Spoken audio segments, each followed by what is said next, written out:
oo soo dhow saaxiib soo dhow in badan baan ku taagnaa ilaa saakan ku taagnaa aadan ku sugayay ninkan aad ka yaabantaa waa fanaaniinta loogu talagalay xafladda ka heesaan beelweynta gari koombe fanaaniin badan baa la dalbaday marka waa fanaaniintaas uu ka mid yahay halkaas ku dhigsan yihiin kuwa kala badan isagana waa saas weeye xabad sawirad ka qaadani xabad yar oo sawirade maxaa ku falaa waa fanaan caana soo maha marka inaad iska oo kula kabtay saaxiibna mari ku geeyna mari xagga hore ha xagga hore weyna mari ana ku geeyay السلام عليكم مدن واكن ويلكي aad sugaysay mudan waakan saaxib soo dhawow magacay waa Abtidoon aad baan ugu faraxsanahay barashadaada ninkana waa shaqaaleenu kamid yahay okay soo fadhiisa asmarteenin melekaaga waay saaxib aad baan ugu faraxsanahay kulli inuu kula socodsiiyaan maleynaya soobaha aan kugu dalbanay ama saan kugu yeedhnay sax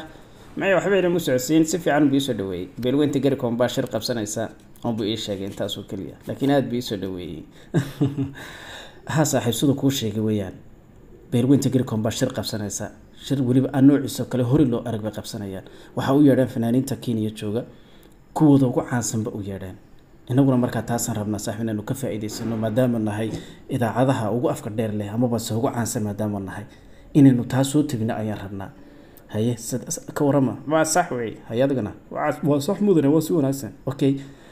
laakiin mudane waa shacab si xaflad inta lagu qabsan karayaan beelweynta gari koombe waa dad weligoodba boqortooyo soo ahaan jiray waana dad kala dambeyn iyo ismaqal wada leh marka taas ayaa keentay in xafladda inta laga qabsadaan waxaad moodaa inay yani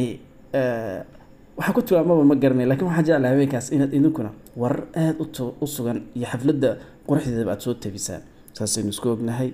dhammaanteenba marxaba mudan aniga igu daa aniga qaybteeda waan ka soo bixi doonaa waan filayaa adigana qaybtaada ka soo bixi doonto saas ayaynu isku ognahay dhammaanteen